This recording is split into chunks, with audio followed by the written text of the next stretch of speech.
Visceral fat is the most dangerous type of fat on your body. It wraps around your organs, wrecks your hormones, and silently destroys your health without you even realizing. But the good news is that if you know what you're doing, you can burn it off fast. You don't need an extreme diet. You don't have to spend hours on the treadmill. You just need a simple and effective plan that you can copy and paste into your life. So in this video, I'm going to cover why visceral fat is so dangerous, show you how to tell if you've got too much of it, and then most importantly, give you the exact steps to follow so you can start burning it off in the next 30 days. These are the same strategies that I developed to lose 50 pounds myself. And since then, I've used them to help hundreds of men get amazing results like this, and this. So full screen the video, get comfortable, and let's lock in. So what exactly is visceral fat? And why should you be worried about it? Well, visceral fat is the fat that you can't see. You can be thin on the outside and fat on the inside, because visceral fat is deep inside your body. It wraps around your liver, your pancreas, and your intestines. It's like a parasite clinging to your organs. And the really scary part is that it's not just sitting there, it's active. You see, visceral fat is constantly pumping out harmful chemicals called cytokines, which trigger chronic inflammation throughout the body. Imagine toxic sludge leaking through your body, poisoning your organs, damaging your blood vessels, and wrecking your hormones. And when your visceral fat is high, it becomes a breeding ground for disease. Your risk of having a heart attack or a stroke skyrockets as inflamed arteries clog up faster. Your insulin sensitivity crashes, setting you on a path to type 2 diabetes. And your testosterone tanks, killing your energy, your drive, and even your ability to maintain muscle mass. And if that wasn't enough, visceral fat has even been linked to certain cancers, dementia, and even liver disease. Visceral fat doesn't give any warning signs either. There's no pain, and then one day, it's a heart attack or a diagnosis or a really serious health scare. That's why it's known as the silent fat. But let me tell you something important before you jump on the treadmill, because this is where most guys go wrong. You can't out-exercise visceral fat. Cardio isn't the cure here. I've worked with men who were training hard and still had dangerously high levels of visceral fat, because when it comes to this type of fat, it isn't just about how hard you train, it's about how hard you live. Now, the good news is that once you understand what's causing it and how to spot it, you can actually turn it around fast. And that's exactly what we're going to cover next. So how do we end up with this toxic sludge clinging to our organs? Well, the short answer is your lifestyle. And most guys are accidentally building visceral fat every single day without even realizing it. They're eating too much ultra-processed foods and sugary snacks, which spike their insulin and shove their body into fat storage mode, especially around the belly. Then they're either skipping workouts or doing them wrong, putting too much focus on cardio with zero attention to strength training. But that's a one-way ticket to losing muscle, to crashing your metabolism, to storing more fat around your organs. You might not want to look like the Hulk or train like a bodybuilder, but you don't have to. And then there's the big one, stress. Stress is like a fat magnet, and visceral fat loves stress. Why? Well, it's something called cortisol, which is your body's stress hormone. You see, when cortisol is elevated, it's like pouring fuel on the visceral fat fire.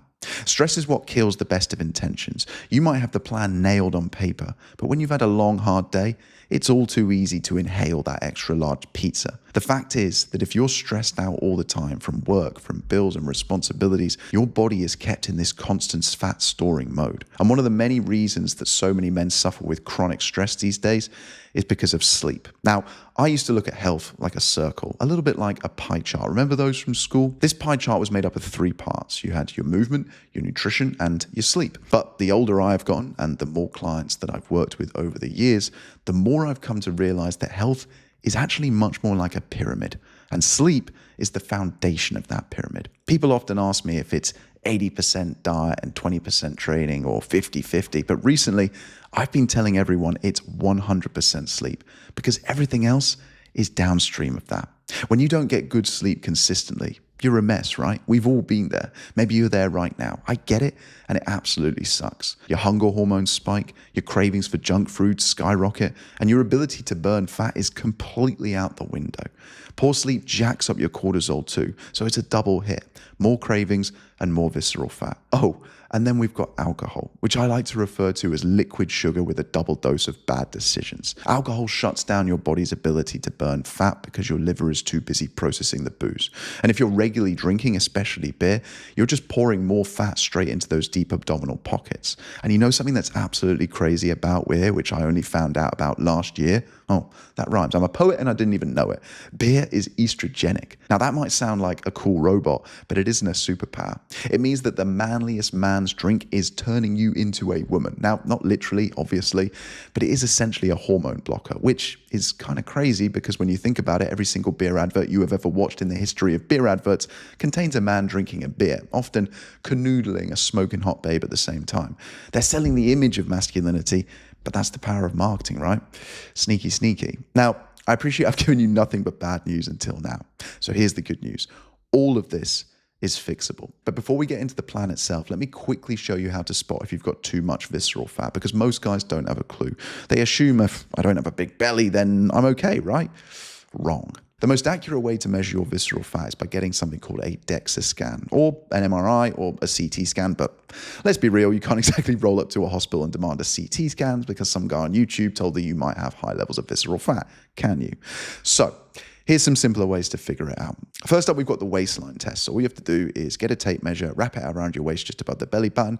And if your waist is over 40, then that's no bueno, my friend. That means visceral fat has already set up camp there. But your waist size alone isn't the full story, which brings me to the height-waist ratio. This one's a little bit better because it accounts for your body size. And you want your waist to be less than half your height. So if you're 5'10", that's 70 inches, which means your waist should be about 35 inches or less. If your waist is over 35, that means you're carrying too much of the visceral fat.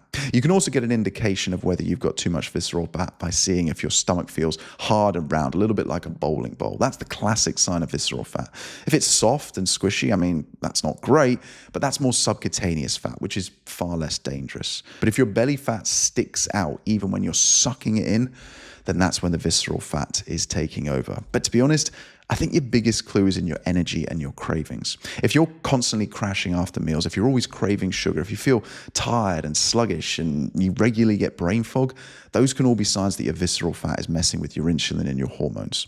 And lastly, you've got your health markers like high blood pressure, high cholesterol, and insulin resistance. These often go hand in hand with visceral fat, even if you're not overweight. So if any of those are hitting home, then pay close attention, because visceral fat is like carbon monoxide. It's invisible, it's silent, but it's deadly. So let me show you the exact plan that you can use to start burning it off today, and most importantly, to keep it off for good. Now, the first thing to say is that when it comes to burning visceral fat, we have to take a slightly different approach. So here's the action plan. No fluff, just what actually works. Step one is that we want to eat smart, not necessarily less. You don't need a crazy diet with 57 rules. You just need a way to eat in a way that stops your body from storing fat and starts burning it instead. And here's the simplest way to do that. Firstly, we want to prioritize the protein and the fiber and cut back on the ultra-processed food.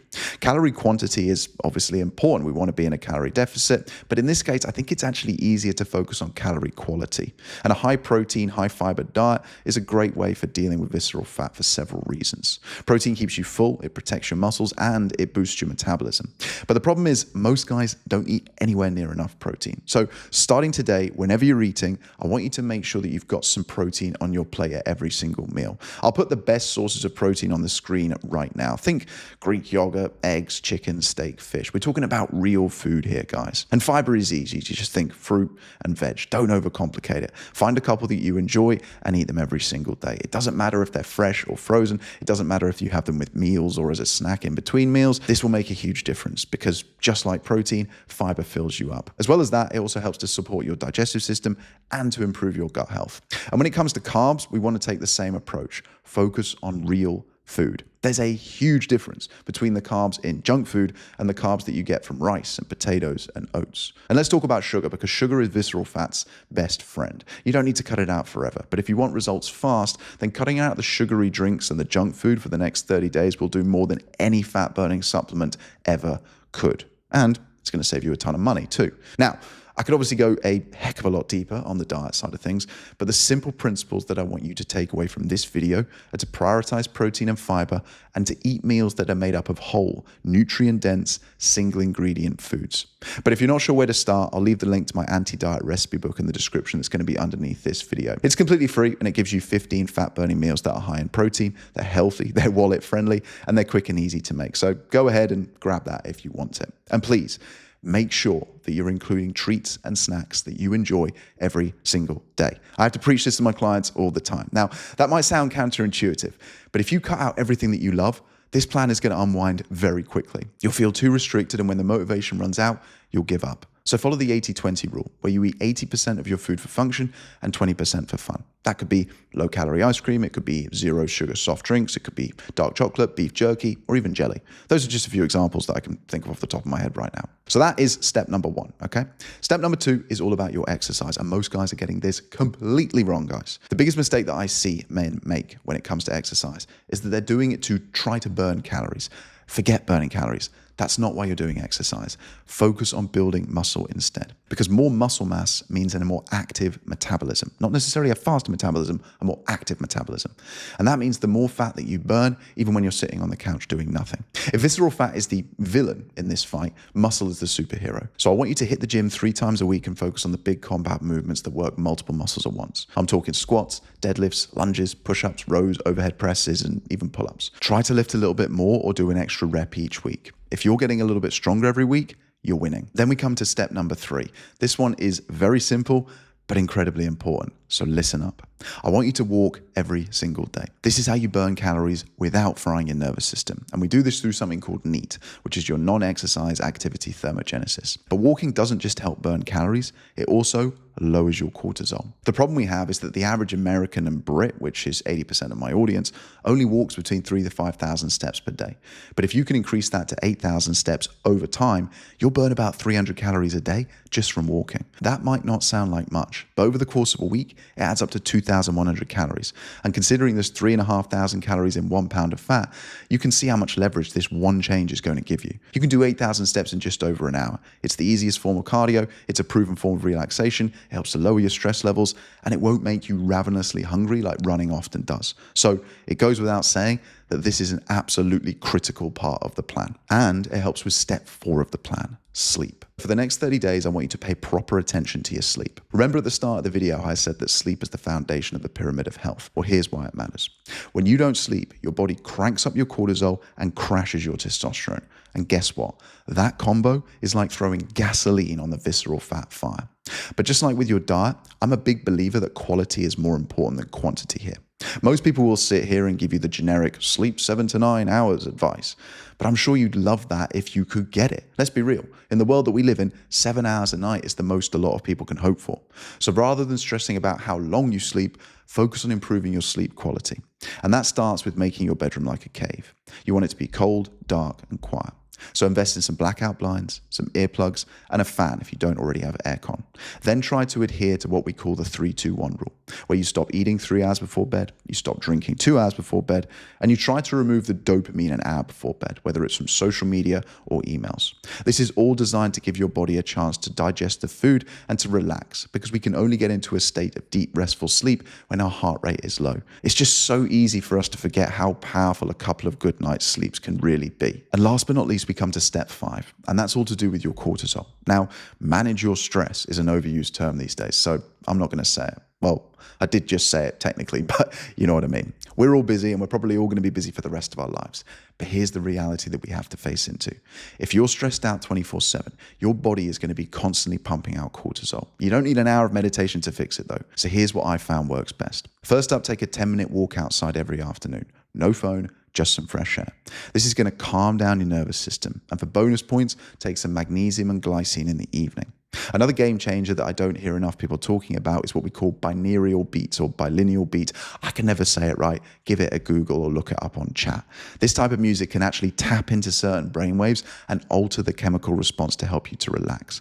But if you really want to relax long term, then you need to be mindful of the big 3: nicotine, caffeine, and alcohol. In the short term, they all provide their own little dose of heaven, don't they? I'm not saying you have to cut them out forever, but if you're serious about losing some visceral fat and doing it fast, one of the things that's going to give you the most leverage is cutting out those 3 for the next 30 days. Why? Because they're drugs. And unfortunately, most people have a habit of abusing drugs. They mess with your sleep, crash your testosterone, and stop your body burning fat. Plus, I'm kind of doing you a favor because you'll save a ton of money and a month's worth of terrible decisions, won't you? And I'm not just talking about the terrible decisions you make when you're drinking. I'm talking about the terrible decisions that you make the day after, when all the motivation and the willpower, those goals have gone out the window. It's Uber Eats, it's staying in bed all day, it's feeling sorry for ourselves. The real trick to any healthy diet or workout routine is momentum, though. And in my experience, the best and the fastest way to build momentum is to cut out these three drugs. It sucks for the first 7 days. You question the meaning of life, but that's when your motivation is at its highest. So take advantage of it, because the momentum that you can build in these first 30 days is what's going to carry you through the rest of the plan. You see, once you've built a system that helps you lose 1 to 2 pounds of fat every single week like clockwork, all you have to do is rinse and repeat. The problem is, after a few weeks of winning, the dopamine starts to wear off. The wins feel smaller, and the temptation to deviate and try something new and chase that next dopamine high becomes very compelling. But please, whatever you do, resist that urge. If you can start this, and more importantly, if you can stick with it, you're going to be blown away at how much you can achieve in 30 short days. And I'm not just talking about your visceral fat anymore. I'm talking about your confidence, your energy, your sleep, your relationships, and even your bank balance. Because getting healthy is the single biggest return on investment thing that you can ever do. But listen, if you're still not sure where to start and you want me to build you a personalized plan and hold you accountable, then click the second link under this video to find out exactly how my coaching program works. Or you can watch this video next, where I'll show you the science and the psychology behind why losing weight always feels so damn hard.